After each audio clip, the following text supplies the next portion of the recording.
Good morning, everybody. Orange J here with another War of the Visions video, and today we're going to do a little raid prep guide. So when you're getting ready for this raid, you want to be doing trial battles. When you're doing the trial battles, you're probably going to want to do trials against round 10 because that's going to be the hardest version of the boss. Even when you get past round 10, you are just fighting the round 10 boss over and over and over again. So keep that in mind. Also, you want to look at some kind of like infograph or something. I'm going to share one with you on the screen here that will show you what kind of status effects that you can equip on these bosses that are important. You're looking for things like slow, agility down debuffs, and steal time. Those are the three main ways that you can get more turns than the boss, build up your chain, stack huge multipliers, and get those big damage scores. Okay, so keep those things in mind. Then, when you're building your squad, right? This is going to be a win squad that I was playing around with on stream. I'm looking for a couple of things. One, I want to do one type of damage. For this team, it's going to be slash damage. So I'm buffing that up in both main and sub slots, right? Slash attack main slot vision cards, slash attack sub slot vision cards. I'm also buffing attack, critical hit damage. Just go for stacking the most damage you can, and you want to stack some agility. I have Marymore in here, who has slash attacks that are sub jobs, and can run the agility vision cards for me to help me out there. I'm also running damage limit up.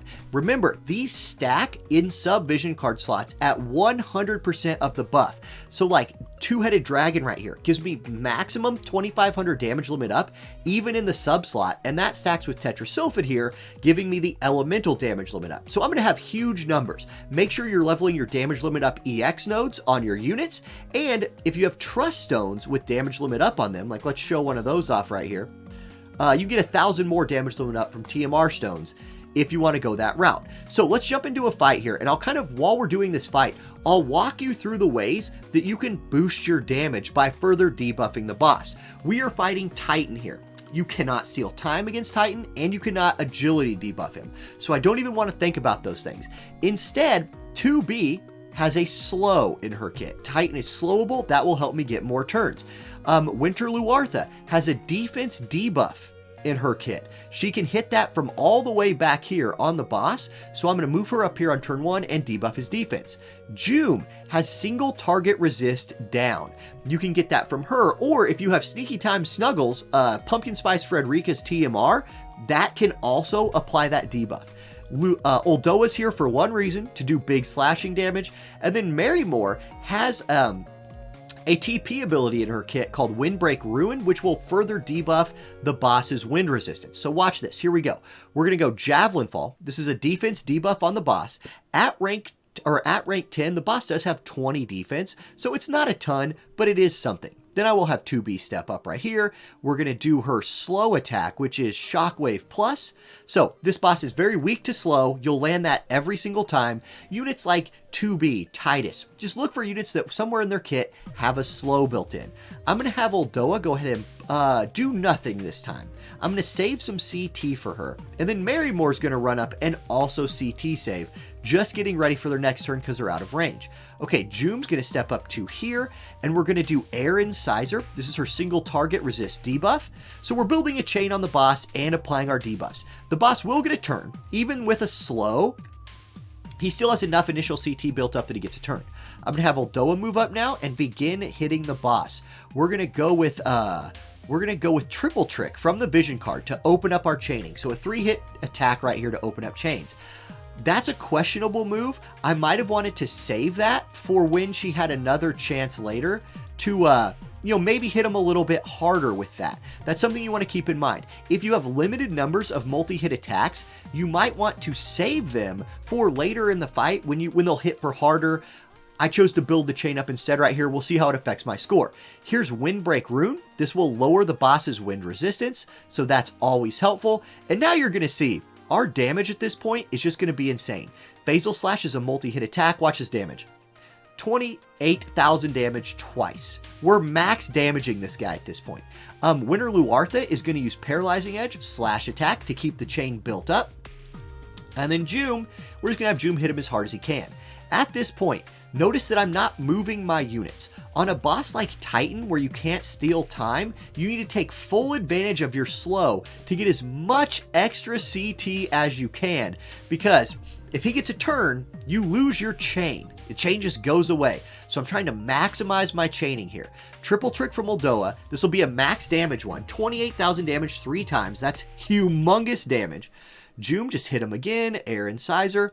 This debuff does not stack. His unit debuff is already, or his unit resist is already fully debuffed. Now, here's an interesting thing I can think about with Winter Luartha right here. In her kit, she has a move, if you have her vision card, called Third Time's a Charm. It is a 3-hit piercing wind attack. I'm going to mix that in this time, actually. I'm going to move up here, and I'm going to hit him with this. This will do a lot of damage, but break my slashing chain. I wonder if it's worth it. I don't know. It did max damage a couple of times, but now will the rest of my attacks do max damage? It looks like it. I'll go ahead and, just for fun, I'll drop the limit break from Marymore right here. Once you're hitting for 28,000 damage, it doesn't matter what your chain is anymore at this point, right? We're just taking advantage of the elemental chain here, and that's fine. So here's one more max hit double attack, and I think I maximized my damage right there. I wish I would have had another triple hit right here. I'll just go ahead and have Moldoa tag him just straight up for max, and then Joom building on, Air Incisor, and you're seeing, right? 28,000 damage is a huge number. Huge number. Meridian Channel. Oh, do we have a slasher here? Can we slash him? Let's slash him if we can. Let's use Araga Blade. Yeah, it's interesting that the AI did not want me to use that. Don't trust the recommended skill every time, everybody. That's going to be a thing. And then we'll finish him off with a triple hitter from Winter Luartha right here. And that's a pretty good run. I'm guessing we're pushing 700k with this run we just did. Let's see. Let's see. Come on in. Give me those numbers. Let's get 700. 669. Okay. Nice. A nice number of damage. So that's pretty good. And that's with wind. I don't think wind is the best here. And I think if you have, you want to have 3 teams built, right? So when you're building those teams, look for units that can do multi-hit attacks of the same attack type and debuff the boss in those ways that we talked about. Look at elemental advantage, obviously, depending on which boss you fight, but don't be afraid to fight off element. If you have 3 really strong teams, but they revolve around steal time, feel free to just fight a wrong element if you can steal its time and boost your damage the most. Test your account out, test these boss fights out on level 10, and push your scores because you're not catching Cayenne. Our guild's getting first in guild raids this week. I'm not sharing our top secret strategies, just my tips and tricks video. All right, thank you for watching, everybody. Have a great rest of your day, and I'll catch you next time. Peace.